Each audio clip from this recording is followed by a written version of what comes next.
Good morning, brilliant people! It's another coffee time. So, dala akong coffee dari ako. Ayan.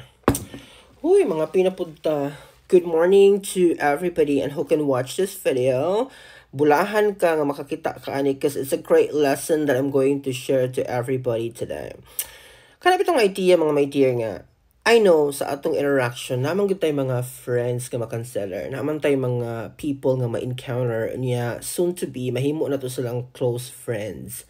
Especially kung ang imong mga friends karon mga dato sila, mag-consider po ka nga in the future, if you will encounter a problem, pwede kang mudagan sa ilaha anytime.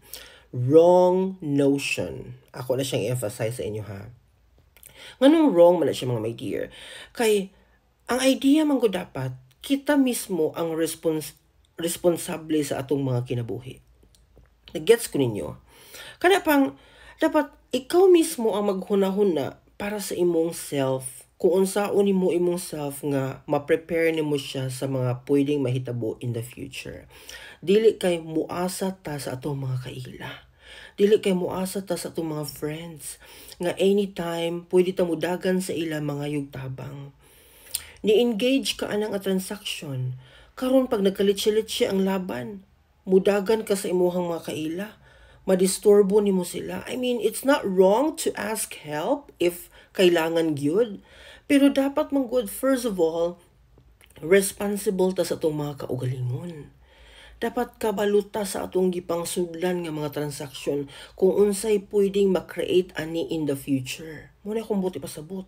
Dili ta pwede magsalig sa mga tao sa atong palibot. Kay kanang tao nga imong gi-consider nga pwedeng mo help nimo, napo na siya kaugalingong problem nga ginaatubang. Maybe di lang siya expressive to say or to show to people nga nagsuffer po siya karon currently, pero I'm sure naa po na siya gi-encounter nga problem. Diba? So, dili kita mo expect sa mga tao sa atong palibot. Kaya ang tendency ra ba, if dili ta matabangan, ang mahitabo atong hunahunaon nga, maut siyag batasan. Mubay na konsepto sa mga Filipino.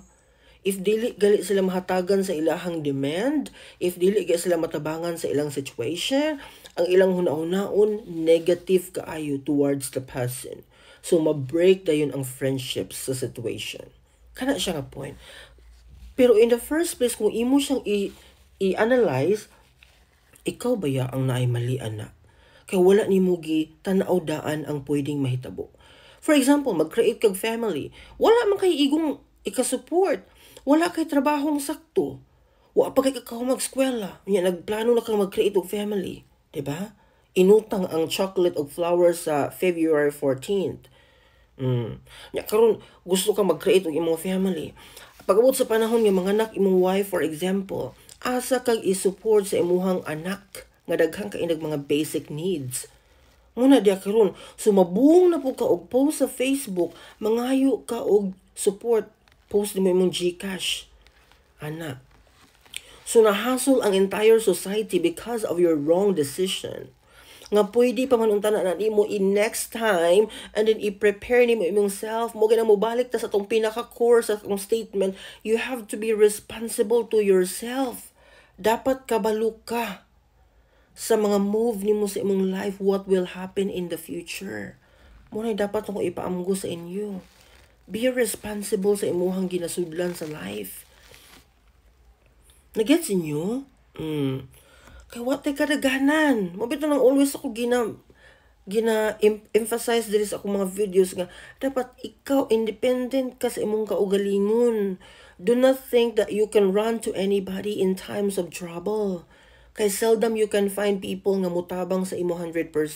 Most of the time, they're going to close their doors if dili nakaka-support or di nakakasabay sa ilahang trend. Nagets nimo? Kung wa pa nimo na na-experience, reflect, i-understand akong statement because I'm sure kani siya ma-experience gini nimo sa imuhang life. And before na nimo siya masuffer, at least na kay background para kabalo na ka how to prepare for that certain scenario. Okay? So, panamin while watching this video.